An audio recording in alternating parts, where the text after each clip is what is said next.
ఈ వీడియోని మీ ముందుకు తీసుకురావడం గల కారణం ఏంది అని అంటే, లాస్ట్ నోటిఫికేషన్ తో పోలిస్తే ఈ నోటిఫికేషన్ మనం ఎట్లా క్రాక్ చేసుకోవాలి, లాస్ట్ నోటిఫికేషన్ లో మనకి ఏమేమి ఉన్నాయి, ఎక్కడెక్కడ ఫిల్టరేషన్ పద్ధతులు ఉన్నాయి, మనం ఎట్లా ఓవర్కమ్ కావాలని చెప్పేసి ఈ వీడియోలో అయితే మనం ఇప్పుడు చూద్దాము. ఎందుకంటే జాబ్ కొట్టడం అనేది ప్రతి ఒక్కరి కళ. ఆ కళను మనం నెరవేర్చుకోవాలి అని అంటే దానికోసం చాలా కష్టపడాల్సి ఉంటది. మీరు గనుక ఇప్పటి నుంచి అయినా సరే కష్టపడ్డట్టయితే నెక్స్ట్ రాబోయే నోటిఫికేషన్ లో మీరు యూనిఫామ్ మాత్రం ఖచ్చితంగా ధరించుకోగలుగుతారు. దీనికోసం మనం చాలా స్పెషల్ గా మంచి ఫోకస్ తో ప్రిపేర్ కావాల్సి ఉంటది. అది ఎట్లా ప్రిపేర్ కావాలి ఏంది అని చెప్పేసి అన్ని కూడా నేను మీకు ఈ వీడియోని అందిస్తా. ఈ వీడియో కాకుండా ఈ వీడియో లాంగ్ అయినా కూడా నేను వేరే నెక్స్ట్ ఫర్దర్ గా అయినా కూడా నేను మీకు అప్డేట్ ఇస్తూ ఉంటా. మన ఛానల్ అయితే సబ్స్క్రైబ్ చేసుకోండి. దానికోసం అయితే లాస్ట్ మనకు నోటిఫికేషన్ వచ్చేసి ఏప్రిల్ 25, 2022 లో రిలీజ్ అయింది. అందులో వచ్చినటువంటి పోస్టులు ఎన్ని అని అంటే 15,644 పోస్టులు. నేను చెప్పేది ఇప్పుడు ఓన్లీ కానిస్టేబుల్ గురించి చెప్తున్నాను. కానిస్టేబుల్ అంటే civil, AR, SAR, CPL, TSSP, SPF, fire, jail warden and excise constable కూడా and transport. Excise constable and transport constables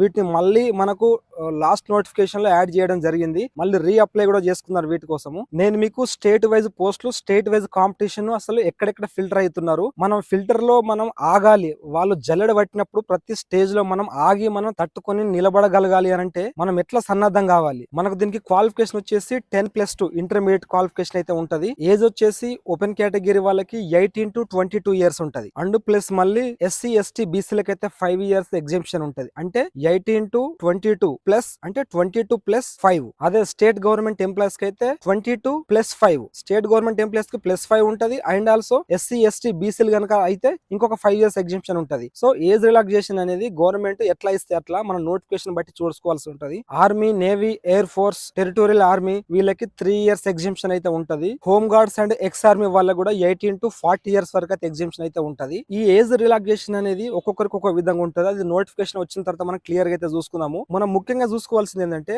ఇందులో ఎన్ని విధాలుగా ఫిల్టర్ అవుతారని అనుకుంటే, ఒకటి ఫస్ట్ ప్రిలిమినరీ టెస్ట్ ఉంటది, second PMT and PET test ఉంటది, దాని తర్వాత ఫైనల్ రిటర్న్ టెస్ట్ ఉంటది, దాని తర్వాత మెడికల్ టెస్ట్ ఉంటది. ఫస్ట్ మనకి లాస్ట్ ఇయర్ నోటిఫికేషన్ చూసుకున్నట్టయితే 15,664 పోస్టులకి గాను సుమారు 6.5 లక్షలకు పైగా అప్లికెంట్స్ అయితే దరఖాస్తు చేసుకున్నారు. ఎగ్జామ్ కి అటెండ్ అయింది వచ్చేసి 6,39,000 చిల్లర. అంటే ఒక 57,000 పీపుల్స్ అయితే క్యాండిడేట్స్ వాళ్ళ ఎగ్జామ్ అయితే రాయలేదు. సో ఇక్కడే చూసుకోవచ్చు 91% చేంజ్ మాత్రమే ఎగ్జామ్ రాయగలిగినారు. సో ఇక్కడ చూడండి, మెయిన్ ఫస్ట్ ప్రిలిమినరీ టెస్ట్ ఉన్నది. ప్రిలిమినరీ టెస్ట్ 200 మార్క్స్ కి ఉంటుంది. ఇందులో లాస్ట్ నోటిఫికేషన్ లో అయితే నెగటివ్ మార్క్స్ మెన్షన్ చేసిండు. అంటే 1/5 అంటే 20% ఆఫ్ నెగటివ్ మార్క్స్ పెట్టాడు. అంటే మనం కరెక్ట్ చేసినటువంటి క్వశ్చన్లలో 5 తప్పులు గనక చేసినట్టయితే మనం కరెక్ట్ చేసిన క్వశ్చన్ లోంచి ఒక మార్కును తీసేస్తాడు. సో ఈ prelim test SC, ST, BC, OC, women, men ఎవరైనా సరే 30% ఆఫ్ మార్క్స్ వస్తే మనం క్వాలిఫై అయినట్టు. 1/5 నెగటివ్ మార్క్స్ లో 30%, ఇప్పుడు 200 లో 30% అంటే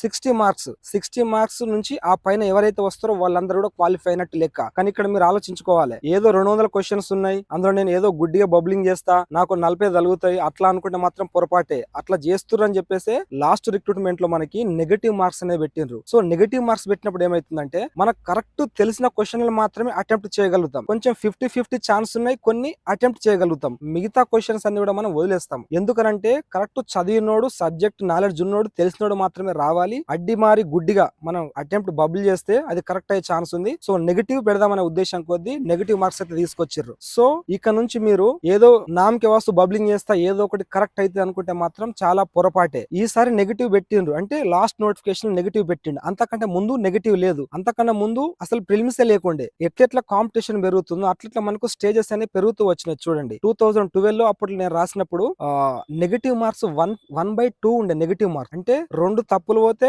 కరెక్ట్ అయిన ఆన్సర్ ఒకటి కట్. అప్పుడు ప్రిలిమ్స్ లేకుండే, ఓన్లీ డైరెక్ట్ మెయిన్స్ ఉంటుండే. అంటే అప్లై చేసుకోవాలి, 5 km, ఆ తర్వాత ఈవెంట్స్, ఆ తర్వాత ఫైనల్ రిటన్ ఎగ్జామినేషన్, తర్వాత మెడికల్ టెస్ట్. సో ఇప్పుడు చూడండి మనకి ఎన్ని స్టేజెస్ పెరిగినాయో. మెయిన్ ప్రిలిమ్సే. ఈ ప్రిలిమ్స్ లో మీరు చూసిర్రా, ఇప్పుడు లాస్ట్ నోటిఫికేషన్ లో అప్లై చేసే నుంచి ఎగ్జామ్ రాసే వరకు ఒక 57,000 మంది ఎగ్జామే రాయలేదు. చూడండి వాళ్ళు ఎందుకు అప్లై చేసినట్టు, ఏ ఉద్దేశం కొద్ది అప్లై చేసినట్టు. వాళ్ళకి జాబ్ రావాలని ఉందా? అసలు 5,88,891 మంది ఎగ్జామ్ రాస్తే ప్రిలిమ్స్ ఈ 1/5 నెగటివ్ మార్క్స్ లో ఎంత మంది క్వాలిఫై అయ్యారో తెలుసా? 1,84,861 మంది క్వాలిఫై అయ్యారు. అంటే 5 లక్షల చిల్లర రాస్తే 1 లక్ష చిల్లర క్వాలిఫై అయ్యారు. అంటే ప్రిలిమ్స్ ఏ రేంజ్ లో ఉంటుందో అర్థం చేసుకోరు మీరు. ఇక్కడనే ఎంత పాస్ పర్సెంటేజ్ ఎంత అనుకుంటున్నారు? 31.39% క్వాలిఫై అయ్యారు. అంటే 100 మందికి 70 మంది దాదాపు ఎగిరిపోయారు ఇక్కడ ప్రిలిమ్స్ లోనే. సో ఇక్కడ ప్రిలిమ్స్ లో ఎవరైతే తట్టుకొని నిలబడగలుగుతారో ఒక స్టేజ్ లో ఒక జల్లెడ పట్టే ప్రాసెస్ లో నువ్వు నెగ్గినట్టు లెక్క. సో ఇదొక స్టెప్. 70 మంది ఎగిరిపోయారు, ఈ 30 మందిలో నువ్వు ఉన్నావు చూడు, నువ్వు జాబ్ కు దగ్గర అవుతున్నట్టు లెక్క. ఇక్కడ మళ్ళీ మనం ఎట్లా ఆలోచిస్తాము అంటే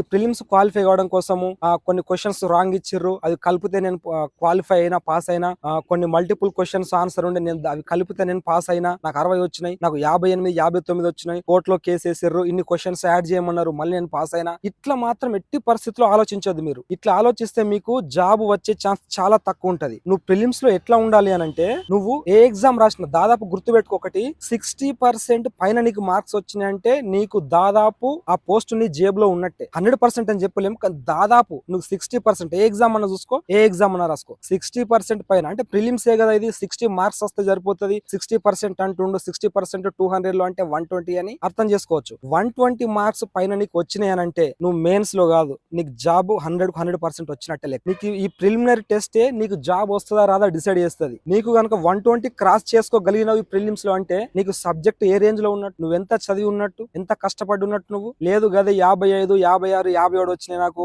బోర్డు మార్క్స్ కలిపితే నేను పాస్ అయినా, 2-3 మార్కులు నాకు ఇట్లా కోర్టు ఇస్తే నేను పాస్ అయినా, కోర్టు ఆర్డర్ తోని అని చెప్పుకుంటారు అనుకోండి. ఇట్లాంటి వాళ్ళు మీరు జాబ్ కి చాలా దూరం అవుతున్నట్టు లెక్క. నేను ఎందుకు చెప్తున్నానంటే ఇట్లా నెగిటివ్ తీసుకోవద్దు. మీరు జాబ్ కు దగ్గర కావాలనంటే ఆ మార్కులు ఈ మార్కులు నమ్ముకోవద్దు. అవి వస్తారా లేకపోతే లేదు. నువ్వు పెట్టిన మార్క్స్ డైరెక్ట్ పాస్ అయిపోవాలి, 60% రావాలి. అట్లా ప్రిపేర్ కావాలి. ప్రిలిమ్స్ 5,88,000 1,80,000 మంది చిల్లర పాస్ అయ్యారు. సో ఈ పాస్ అయిన వాళ్ళ దాంట్లో మళ్ళీ ఈవెంట్స్ కు పిలిచారు. ఈవెంట్స్ లో ఏముంటది, పిఎంటీ ఉంటది, పిఈటి ఉంటది. పిఎంటీ అంటే physical measurement test, physical efficiency test. So మనకు తెలిసే కదా 1600 మీటర్స్ ఉంటది. దాంతోనే మనకి ఈసారి అయితే మార్క్స్ అనేది 100 మార్క్స్ అయితే ఉంటాయి. తర్వాత long jump, high jump, shot put ఇవి వచ్చేసి మనకు ఓన్లీ క్వాలిఫైయింగ్ నేచర్ అనమాట. Fire, civil, jail warden and excise వీటికి ఓన్లీ ఎగ్జామ్ మార్క్స్ ని చూస్తారు. మిగతా వాటికి ఈ గ్రౌండ్ మార్క్స్ అయితే చూస్తారు. అది ఎట్లా ఏంది అని మనం నెక్స్ట్ వీడియోలో క్లియర్ గా తెలుసుకుందాం, నోటిఫికేషన్ గురించి క్లియర్ గా. ఈ 1,84,000 మంది ఈవెంట్స్ అంటే పిఈటి పిఎంటీ కి హాజరైతే అందులో దాదాపు 50% ఎగిరిపోయారు. 50% ఎగిరిపోయి ఎంత మంది మిగిలినో తెలుసా, 90,488 మంది మిగిలిన. చూడండి,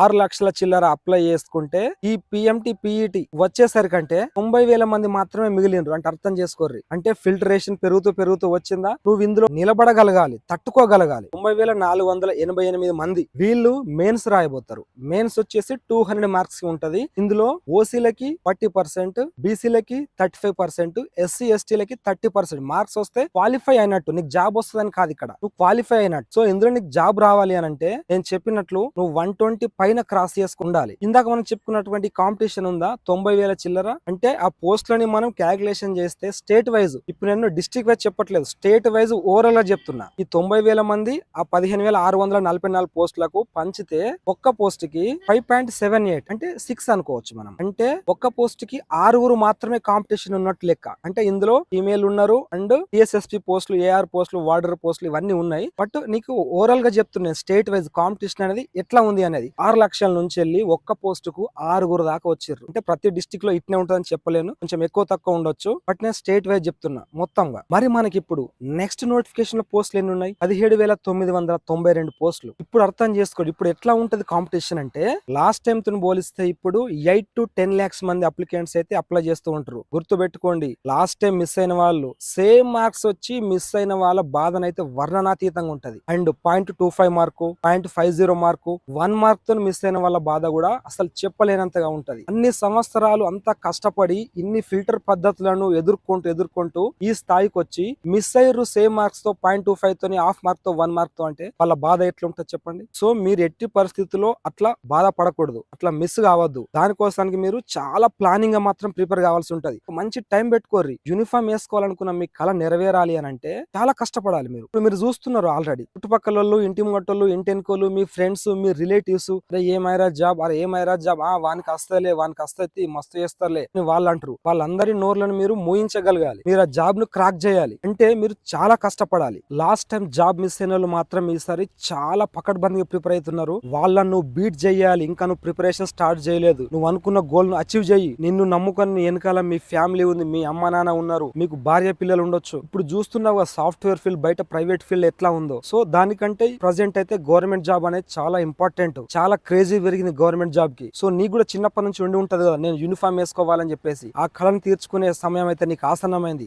లేచి నీ కార్యసాధనకే ప్రారంభించు. గ్రౌండ్ కి వెళ్ళడమా, ప్రాక్టీస్ చేయడమా, ఇవన్నీ ఒక టైమింగ్ తో నువ్వు సెట్ చేసుకో. Reasoning, arithmetic, GS and ethics, English ఇవి ఉన్నాయి కదా. సో వీటిలో నీకు ఏ సబ్జెక్ట్ నీకు బాగొచ్చు, నీకు ఏది రాదనుకుంటున్నావు, ఎక్కువ కంటెంట్ ఏ సబ్జెక్ట్ లో ఉంది, ఆ సబ్జెక్ట్ ను ఎట్లా ప్రిపేర్ కావాలి, ఇవన్నీ నేను నెక్స్ట్ రాబోయే వీడియోలలో మీకు చెప్తూ ఉంటా. ఇప్పుడు చిన్న చెప్తా వినండి ఒకసారి. నీకు ఏ సబ్జెక్ట్ అయితే హార్డ్ అనుకుంటున్నావు అది ఎర్లీ మార్నింగ్ స్టార్ట్ చేసుకో. మార్నింగ్ లేవు, సూర్యోదయం అయిన తర్వాత లేస్తా, నేను గ్రౌండ్ కోతా, నేను అట్లా టైం పాస్ చేస్తూ ఉంటా, ఇంకా నోటిఫికేషన్ మస్తు దూరం ఉంది అనుకుంటే నీ వెనకాల చాలా మంది ఉన్నారు ప్రిపేర్ అయ్యే వాళ్ళు. లాస్ట్ టైం మిస్ అయిన వాళ్ళు రూమ్ లో ఉండి ప్రిపేర్ అవుతున్నారు, లైబ్రరీలో ఉండి ప్రిపేర్ అవుతున్నారు, హాస్టల్లో ఉండి ప్రిపేర్ అవుతున్నారు, దిల్సుఖ్ నగర్ లో ఉంటున్నారు, యూనివర్సిటీలలో ఉంటున్నారు, నాన్ బోర్డర్ గా ఉంటున్నారు. వీళ్ళందరినీ నువ్వు బీట్ చేయాలి అని అంటే నువ్వు ఏ రేంజ్ లో ప్రిపేర్ కావాలి. సో దానికోసానికి నువ్వు ప్రొద్దున్నే లేవు, ఎర్లీ మార్నింగ్ లేవడం అలవాటు చేసుకో. నువ్వు మార్నింగ్ లేసి కనుక చదివినట్టయితే నీకు సబ్జెక్ట్ అనేది చాలా వరకు గుర్తుంటది. నీకు ఏదైతే హార్డ్ టఫ్ సబ్జెక్ట్ అనుకుంటున్నావో ఎర్లీ మార్నింగ్ నువ్వు పెట్టుకొని చదువు, నీకు సబ్జెక్ట్ తొందరగా వస్తుంది. నీకు నువ్వే చూస్తావు. ఇప్పుడు సక్సెస్ అయిన వాళ్ళు, ఇప్పుడు నేనైనా కూడా ఇంకా వేరే వాళ్ళైనా కూడా ఎవరైనా మీకు చెప్తూ ఉంటారు స్ట్రాటజీ గిట్లా ప్రిపేర్ కావాలి, ఇది ఇట్లా ఉంటది అట్లా ఉంటది అని చెప్పేసి. సో ఒక్కొక్క స్ట్రాటజీ ఒక్కో రకంగా ఉంటది. నీ స్ట్రాటజీ ఏంటి నీకెట్లా తెలుస్తుంది అంటే,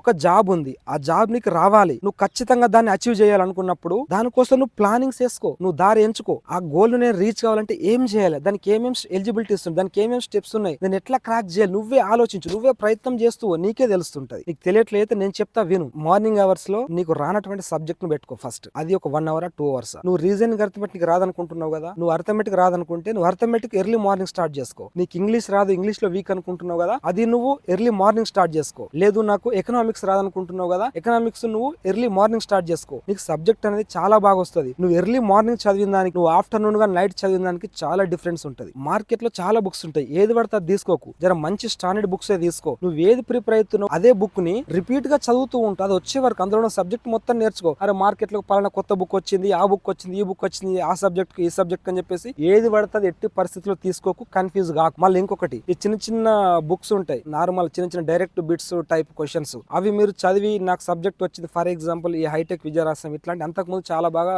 ఉండేది. ఇప్పుడు ఎట్లా అంటే ప్రిలిమ్స్ లో కావచ్చు, మెయిన్స్ లో కావచ్చు, మనకి డైరెక్ట్ బిట్లు అడగడం బంద్ చేసిండు. కాంపిటీషన్ ఆ లెవెల్లో పెరిగింది.